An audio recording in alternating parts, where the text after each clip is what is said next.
Vidéo, c'est pour s'intéresser à l'utilité des méthodes d'apprentissage les plus fréquemment utilisées.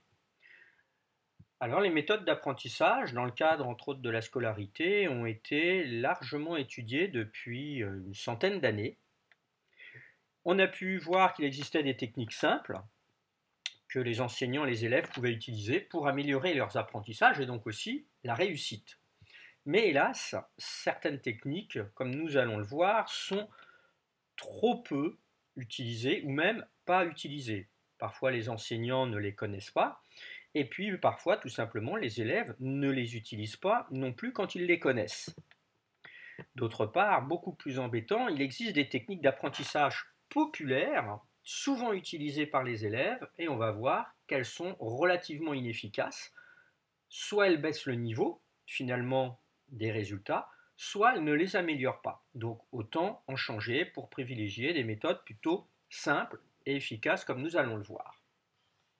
Alors parmi les méthodes les plus connues, il y a le fait d'écouter le professeur parler, le fait de participer, le fait de recopier, je recopie mon exercice ou une réponse sur le cahier du voisin, le fait de comparer, de s'expliquer l'un et l'autre, le fait de faire des fiches ou des cartes mentales ou schémas centrés, le fait de surligner ou de souligner, le fait d'espacer dans le temps ou au contraire de préparer un apprentissage, une évaluation peu de temps avant, le fait de se poser des questions, de chercher dans sa tête, le fait de regarder un exercice ou de lire un texte, et puis le fait aussi de faire un travail par écrit ou de réciter un cours par écrit, de se tester, par exemple, par écrit.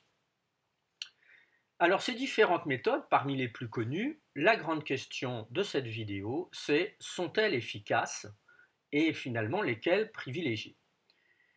Alors pour répondre, je me suis inspiré d'un travail de recherche de John Dunlosky et de son équipe de 2013 qui pourrait s'intituler, en traduisant, par améliorer l'apprentissage des élèves avec des techniques d'apprentissage efficaces, orientation prometteuse de la psychologie cognitive et de l'éducation, donc entre autres du fonctionnement du cerveau.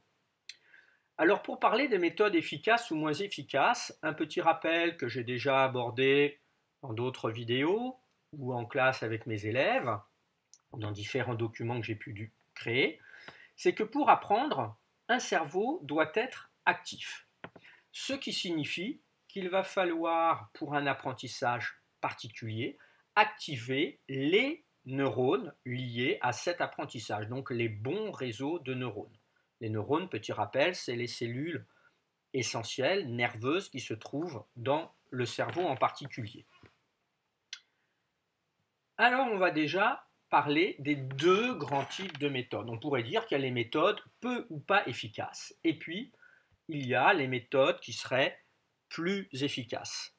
Et dans ce travail de recherche, en fait, pour trouver quelles sont les méthodes peu ou pas efficaces et de celles qui sont beaucoup plus efficaces, il y a eu 4 catégories de variables qui ont été prises en compte. Les conditions d'apprentissage, par exemple, comme le fait qu'un étudiant étudie seul ou en groupe.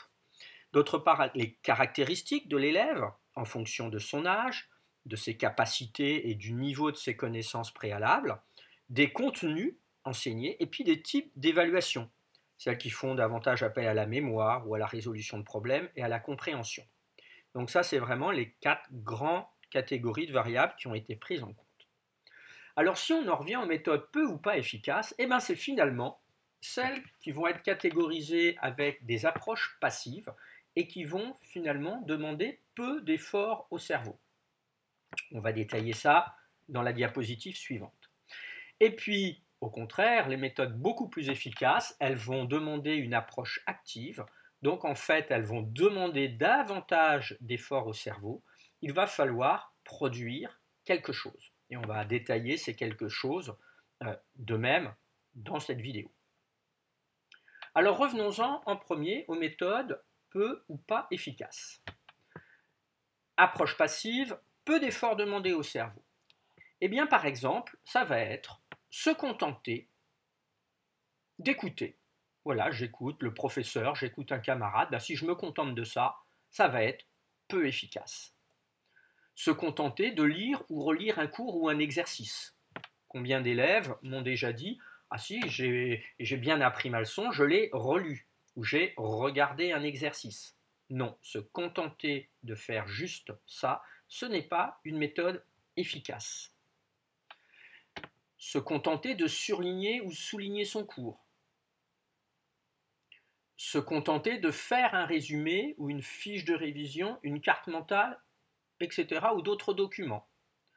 Se contenter de recopier un cours ou un exercice sur un camarade ou sur son cahier qu'on a à la maison. D'utiliser des stratégies mnémotechniques et de créer des images mentales des textes pendant la lecture ou l'écoute. Donc, se contenter d'utiliser ces méthodes, eh bien, stop, c'est prouvé, c'est peu ou pas efficace. Par contre, si on les utilise autrement, sans se contenter de ces actions seules, ça va pouvoir être plus efficace. En effet, par exemple, je vais prendre le cas de surligner ou souligner son cours. Il y a un petit intérêt, ça permet de mettre en saillance ou de mettre en évidence certains points importants, des formules importantes, des dates importantes, des mots qu'il faut connaître. Mais ce n'est pas parce que j'ai surligné que ça y est, cette date, cette formule, je l'ai mémorisée. De même, juste faire un résumé ou une fiche de révision, etc., ça ne suffit pas. Oui, ça peut m'aider, mais si je fais ma fiche de révision et après que je n'en fais plus rien, ça ne sert quasiment à rien. C'est très peu efficace. Et ces deux méthodes comme surligner ou juste relire ou faire un résumé, c'est parmi les méthodes les plus utilisées par les élèves et dans tous les niveaux. Pas forcément qu'au collège ou qu'au lycée, c'est même dans les niveaux supérieurs. Or, ces méthodes qui sont faciles et qui sont très connues sont vraiment parmi les moins efficaces. Ça a été étudié. Alors maintenant, abordons les méthodes beaucoup plus efficaces, où on va demander de produire quelque chose. Par exemple, si je fais des tests, ou je m'auto-teste, comme réciter un cours par écrit, ou par oral, mais si je vais être évalué par écrit, j'ai sûrement intérêt à réciter par écrit. Refaire un exercice, recréer de mémoire une fiche. Voilà, par exemple, la fiche de résumé ou le schéma, la carte mentale dont je parlais à la diapositive précédente. Une fois que je l'ai faite, est-ce que je suis capable de la cacher et sur une nouvelle feuille de brouillon, de la refaire de mémoire? Ça, c'est beaucoup plus efficace. Ça a été prouvé. De même, réciter un cours, ça, c'est excellent.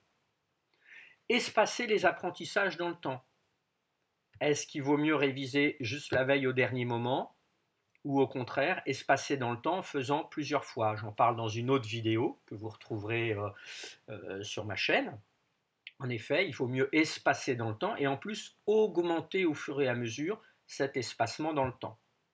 Et ces deux méthodes que j'ai mis en premier sont parmi les plus efficaces, qui ont été très très étudiées. Elles correspondent aussi bien pour des apprenants d'âge et de capacités différents, et elles améliorent les performances des élèves dans de nombreux types d'évaluations et même dans des contextes éducatifs différents. Donc c'est souvent sous-estimé et pourtant ce sont deux méthodes à privilégier. Ensuite, poser des questions à soi, aux autres. À quoi ça me fait penser? Est-ce qu'on a déjà vu quelque chose qui ressemble dans le cours? Est-ce que je l'ai vu en exercice? Il faut se forcer parce que souvent on a tendance à poser la question à un voisin ou au professeur sans se dire mais au fait, si j'ai ce travail à faire, je dois pouvoir sûrement trouver des pistes pour commencer.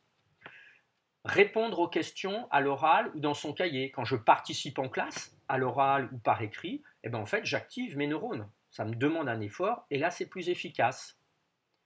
Le fait d'expliquer à quelqu'un ou de s'auto-expliquer à soi-même.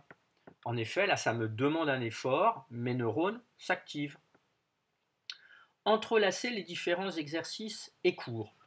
Ça signifie, par exemple, si en mathématiques, je travaille les opérations avec les écritures fractionnaires, Dans un premier temps, on va travailler que les additions, puis après, dans un deuxième temps, on va travailler que les soustractions, et dans un troisième temps, on va pouvoir entrelacer en faisant des exercices où il y a à la fois des additions et à la fois des soustractions. Voilà, c'est ça, entrelacer.